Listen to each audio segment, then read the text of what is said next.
Tu vois quelque chose?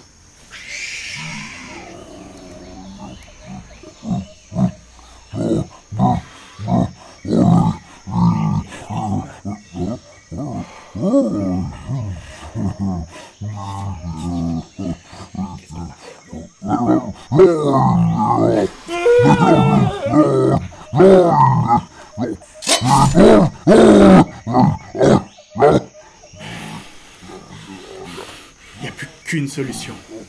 Quoi? L'un de nous doit servir d'appât, et l'autre pourra s'enfuir. Tu ne veux pas dire que... Si, Gilles, je peux vraiment pas te laisser faire ça. c'est la seule chose à faire. On n'a pas d'autre choix. Gilles, je n'oublierai jamais ce sacrifice. J'en doute pas.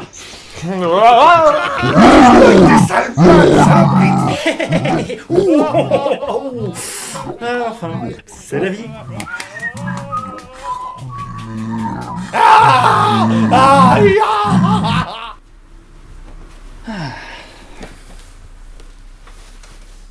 Et maintenant, je vous offre Kong, la 8e merveille du monde.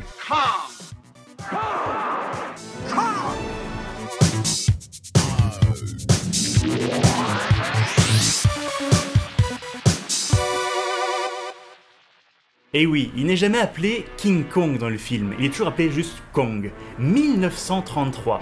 Vous vous rendez compte qu'on va parler d'un film qui a 82 ans et qui est toujours, à ce jour, un chef-d'œuvre des effets spéciaux. Évidemment, on ne va pas parler que de ce film-là, mais aussi de ses deux remakes, celui de 1976 par John Guillermin et celui de 2005 par Peter Jackson. Par souci de simplicité et de continuité, je vais éviter les divers suites et dérivés. Précisons tout de même qu'en plus des films américains et néo-zélandais, le Japon a eu droit à son propre King Kong, qui a d'abord combattu Godzilla et puis Mechanic Kong.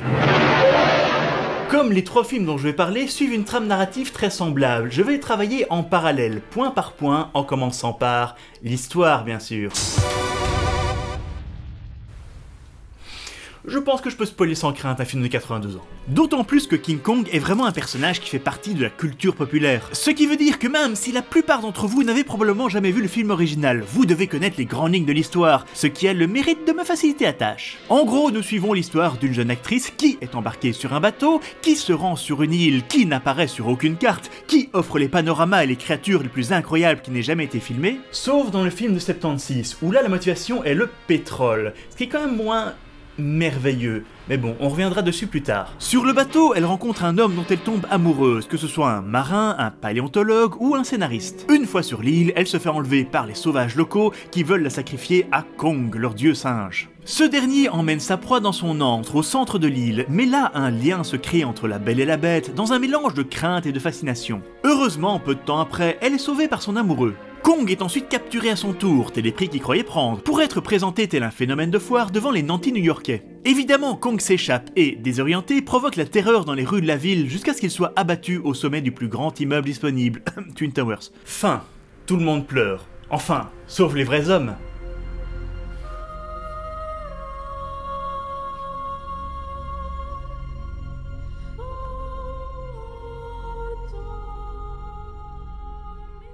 Parlons plutôt du personnage principal, Anne Darrow.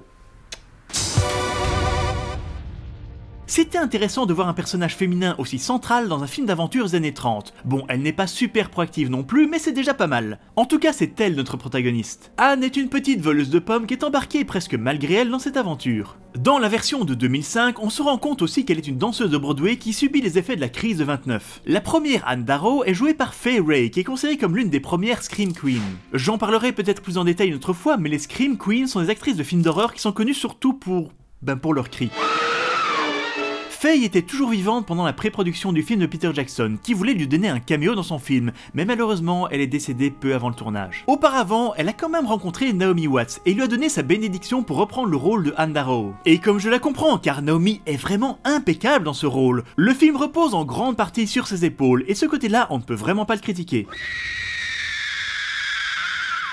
L'héroïne du film de 76 n'est pas appelée Anne mais Dwan et est jouée par Jessica Lange. Son arrivée dans l'histoire est encore plus aléatoire car elle est juste la naufragée d'un bateau qui se dirigeait vers Singapour. Heureusement que le naufrage n'a pas gâché son maquillage. Je dois avouer que Dwan est assez mal amenée et mal développée et elle n'est pas la seule dans ce film intermédiaire. Bon, il faut dire qu'il n'a ni le côté classique de la version de 1933 qui permet de passer facilement au-dessus de certains défauts du film, ni les 3h20 de la version de 2005, et oui je me base sur la version longue, qui permet de développer au maximum les personnages. Mais peu importe, dans les trois cas, l'héroïne interagit principalement avec Kong, ce qui me permet de faire la transition. Dans les grandes lignes, les trois Kong sont très semblables, mais quand on les regarde un petit peu plus près, ils sont présentés de manière très différente.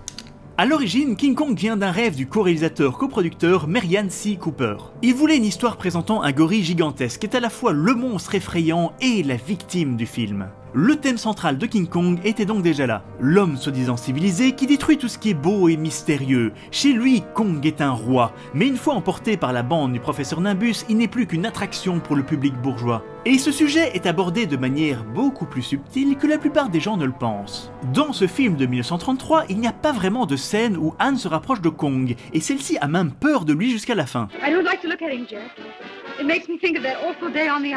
Alors oui, Kong est un innocent, un animal sauvage sorti malgré lui de son habitat, mais il ne faut pas oublier que la mentalité des gens des années 30 était bien différente d'aujourd'hui. Donc le public de l'époque devait certainement voir Kong comme le méchant. Jusqu'à ce moment.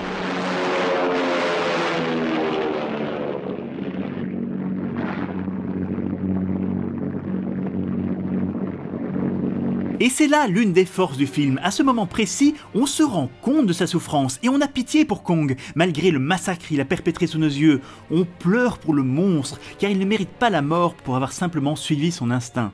Ah ben oui, au cas où vous ne le sauriez pas, Kong tue beaucoup de monde et ce dans toutes les versions, que ce soit en les écrasant, en les mâchouillant ou en les lançant. Le film original a d'ailleurs subi de nombreuses censures, et celle-ci persiste encore dans la plupart des DVD trouvés dans le commerce. Ce qui nous amène à l'une des plus grosses critiques que j'ai à faire au film de 2005. L'histoire doit être ambiguë selon moi, nous devons à la fois comprendre et craindre Kong. Dans cette version, le lien entre lui et Anne est très fort, et ce gorille géant est très humanisé. Trop humanisé, on perd cette innocence animale. Le film est juste très manichéen et nous met à 100% du côté de Kong. On le voit bien faire un carnage au milieu des voitures de New York et au passage cette scène est méga cool. Mais on ne le voit jamais vraiment tuer des gens, c'est juste sous-entendu. Et d'après moi, la scène en trop est celle où Anne et Kong s'amusent sur la glace. Elle casse le rythme du moment et le sentiment d'urgence qu'on avait jusque-là. Et à nouveau, Kong est trop humain. Ça nous donne une fin un peu moins mémorable, mais je dois avouer que c'est efficace. On s'attache beaucoup au personnage et sa mort à la fin est très touchante. Le film de 76 est un petit peu entre les deux, même si la relation entre l'héroïne et Kong ressemble moins à une amitié interespèce et plus à un syndrome de Stockholm. Il y a une forte tension sexuelle dans ce film. Bon, c'est volontaire et assumé, mais ça m'a un peu dérangé. Et je n'aime pas entendre le mot viol au milieu de mon film d'aventure fantastique, quoi. It's not someone. It's an animal, a beast to try to rape you. Il y a entre autres cette scène où Kong déshabille Dwan, qui est l'une des scènes qui a été censurée de la version originale. Et ce n'est pas tellement l'acte lui-même qui me dérange, mais plutôt la tête de Kong. Mais sa tête, regardez sa gueule de dégueulasse. Ah non, bon, ça suffit maintenant. Il recommence plus tard en plus. Soyons honnêtes, on est loin du faciès noble du roi de la forêt là. Non, on dirait plutôt de la tête du type en train de se branler derrière la porte dans un Marc Dorcel. Et regardez, Dwan a aussi l'air paralysée de peur. Elle ne bouge pas d'un centimètre quand Kong essaie de l'attraper. Oui, c'est une blague pas drôle, c'est juste que la scène est un petit peu mal foutue. Enfin, malgré ça, la fin de ce film-là est quand même pas trop mal. J'aime bien le moment où l'on entend le cœur de Kong battre de plus en plus lentement. C'est une touche très subtile et aussi très efficace dans la réalisation. Mais bon, le rapprochement entre Dwan et Kong mérisse un peu les poils tout de même. Passons plutôt au second rôle, le pseudo-héros amoureux et surtout l'homme à la carte. Le Love Interest est complètement différent d'un film à l'autre. Et dans les trois cas, c'est un personnage complètement inintéressant. Expédions-les chronologiquement. Le brave héros de 1933 est un marin dont le seul trait de caractère est... il est macho.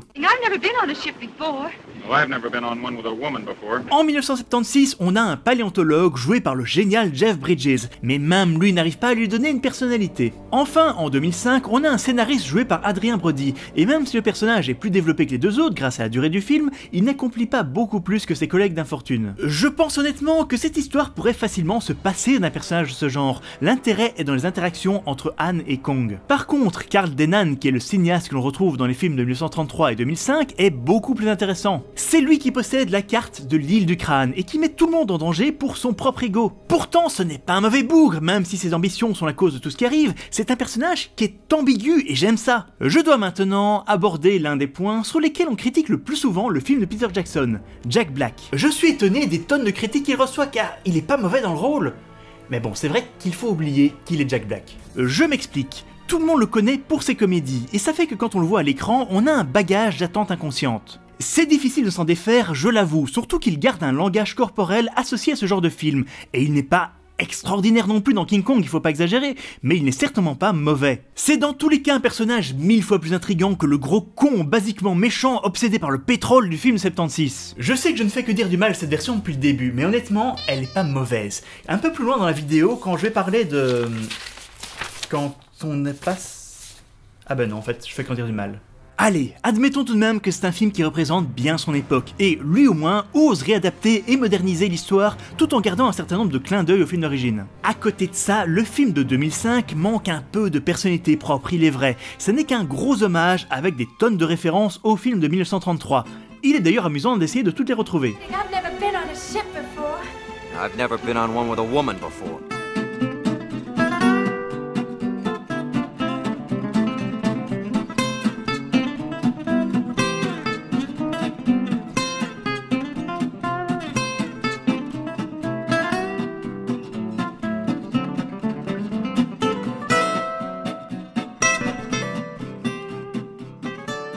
Tiens, et dans le genre clin d'œil marrant, il y a sur le bateau du film de 2005, la cage du singe-rat de Brain Dead, l'un des premiers films de Peter Jackson.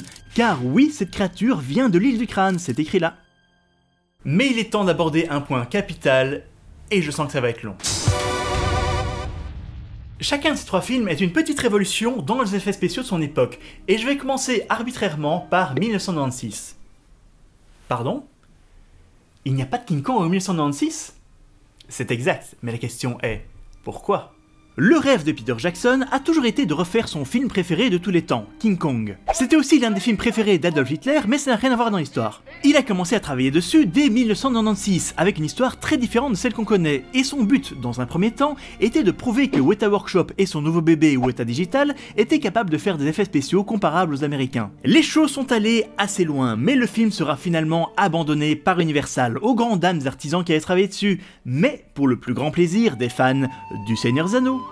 Après ses multiples succès, Peter Jackson a repris King Kong là où il l'avait laissé, mais bien entendu, les techniques avaient beaucoup évolué entre temps. Paradoxalement, ce qui représentait les premières étapes d'effets spéciaux complets en 1996 servira finalement de prévise, ce qui est une sorte de storyboard animé en 2005. Alors, de manière globale, que dire des effets spéciaux de ce King Kong ? Franchement, je trouve qu'ils sont impeccables pour ce début de 21e siècle. On sent la passion aux artisans, le souci du détail dans les décors et les maquettes. Le film n'est peut-être pas parfait non plus, mais ils ont donné tout ce qu'ils avaient. Le Performance Captures, maîtrisé par Andy Serkis pour jouer le gorille géant, est aussi très impressionnant. Gollum et King Kong sont donc la même personne. Mais malgré la qualité générale, ce film a droit à sa scène complètement ratée. La scène des Diplodocus. Mais qu'est-ce qui s'est passé ? Ces dinosaures en image synthèse ne sont pas terribles déjà, alors que côté de ça, les T-Rex sont géniaux.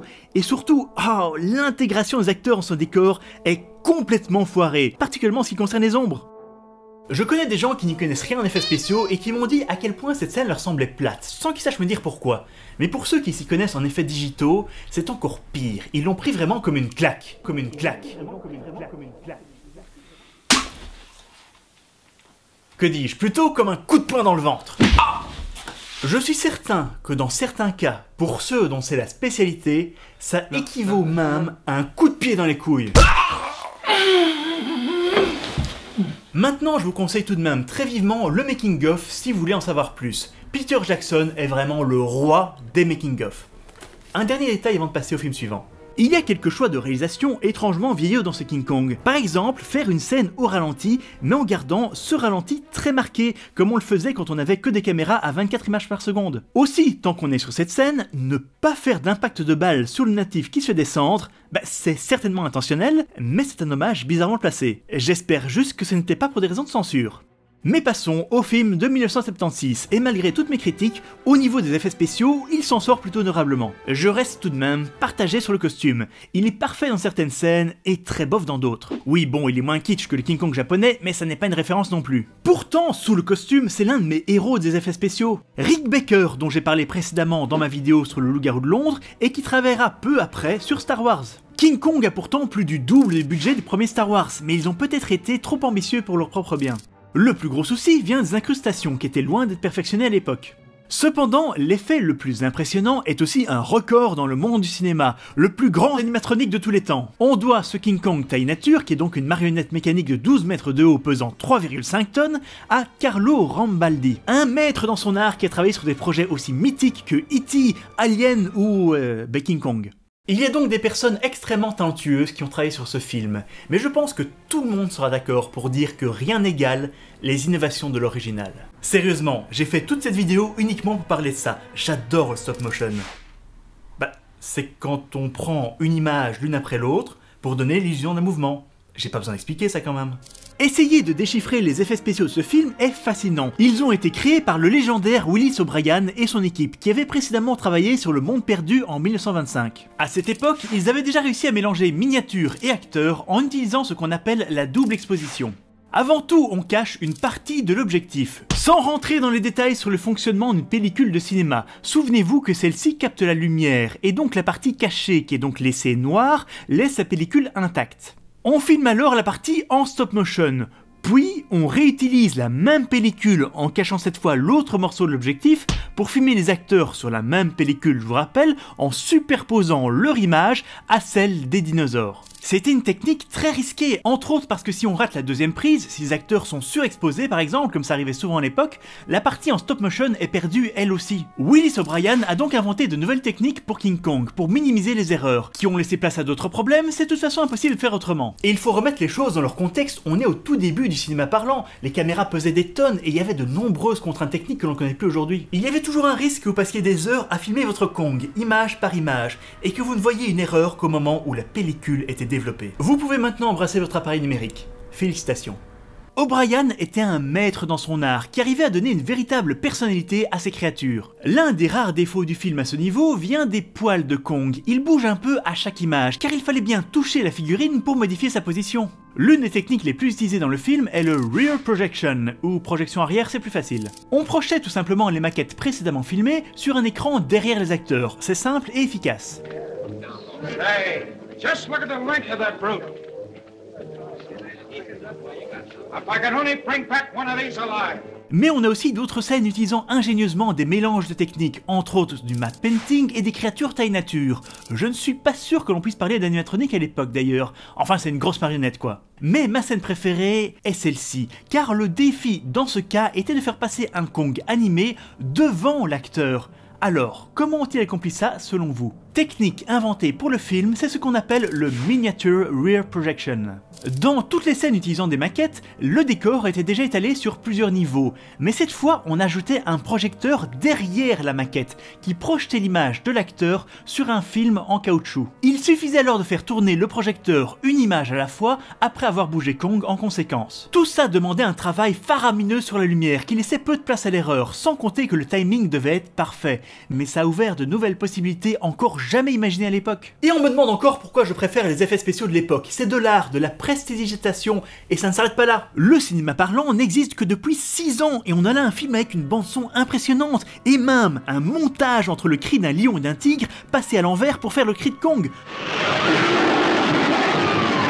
Franchement, les techniciens ont dû prendre leurs pieds, ou ont dû avoir envie de se pendre, je sais pas, l'un ou l'autre. Tout ça pour dire que même si avec vos yeux modernes, vous voyez tous les petits défauts, les gens à l'époque ont été bluffés par ces effets. Enfin, terminons maintenant en parlant de mon personnage préféré du film. Lee l'île, la jungle, l'aventure, le domaine de Kong. Continuons sur le film de 1933. L'ambiance irréelle de cette île a été inspirée par les dessins de Gustave Doré. Il y a vraiment un côté Appel de Cthulhu, la nouvelle, pas le jeu de rôle, qui est fascinant tout du long. Car en plus du gorille géant, on a droit à toute une ménagerie de créatures et de dinosaures qui donnent vraiment une vie propre à l'île. J'adore ça! Ils ont très bien compris ça dans le film de Peter Jackson, et dans cette version aussi, l'île est vivante, vivante et dangereuse. D'ailleurs, je dois parler d'une scène mythique qui a été coupée du film original, la fosse aux araignées. Hélas, comme beaucoup de bobines de l'époque, celle-ci a été perdue. C'est difficile à imaginer aujourd'hui dans notre ère d'information et de partage, mais il y a un paquet de films qui ont juste complètement disparu de la circulation à cause de la détérioration des bobines. Où est-ce que je veux en venir avec ça? Eh bien, en suivant le peu d'informations qu'ils avaient, l'équipe de 2005 a refait cette scène avec les effets modernes. Et aussi avec les effets spéciaux de l'époque. Oui, ils ont recréé cette scène en stop motion à la sueur de leur front, et vous pouvez la trouver facilement sur internet en cherchant King Kong Spider Pit. Une dernière chose à noter sur les environnements du film de 2005, c'est qu'ils ont brillamment réussi à reproduire le New York des années 30. C'est l'une des plus grandes réussites du film d'ailleurs. Le film de 1976 par contre ne brille vraiment pas à ce niveau, c'est son plus gros point noir en fait. Pas d'insectes géants, pas de dinosaures, un bête serpent à la con, pas de jungle sombre, non, on a une île paradisiaque. Désolé mais c'est basique et on se sent pas dans une aventure exceptionnelle. C'est dommage, surtout que j'imagine à l'époque, pour le remake d'un film aussi important, les attentes étaient certainement très grandes. En conclusion, j'espère vous avoir donné envie de découvrir le film original si vous ne l'avez pas encore vu. C'est un classique incontournable qui tient encore le coup selon moi, et qui a quelques scènes qui gardent une certaine tension même après plus de 80 ans. Le film de 76 a été le vilain petit canard de l'histoire, ok, mais il n'est pas mauvais. Il a été un succès commercial à sa sortie, et même si les critiques qui le concernent restent mitigées, n'hésitez pas à y jeter un coup d'œil pour vous faire votre propre avis. Enfin, si vous avez toujours hésité à regarder le King Kong de Peter Jackson, je le conseille franchement. Il n'est pas parfait, mais reste très beau et très intéressant, même si un petit peu trop long sur les bords. Je suis très dubitatif concernant l'idée d'une suite ou d'un préquel par contre. Et voilà, comme d'habitude maintenant, je vous demande de me laisser un commentaire, que ce soit pour parler de la vidéo ou bien sûr des films, me dire ce que vous avez aimé, ce que vous n'avez pas aimé, est-ce que vous êtes d'accord avec moi ou pas. Surtout que, comme d'habitude, un commentaire sera sélectionné au hasard et que la personne recevra le dessin original de l'épisode du jour. Si c'est le premier envers du raccord que vous voyez, n'hésitez pas à aller voir les autres, ils sont un petit peu plus courts. Et si vous voulez partager mes vidéos, ça fait toujours plaisir. Sur ce, je n'ai plus qu'à vous dire bye bye bye bye.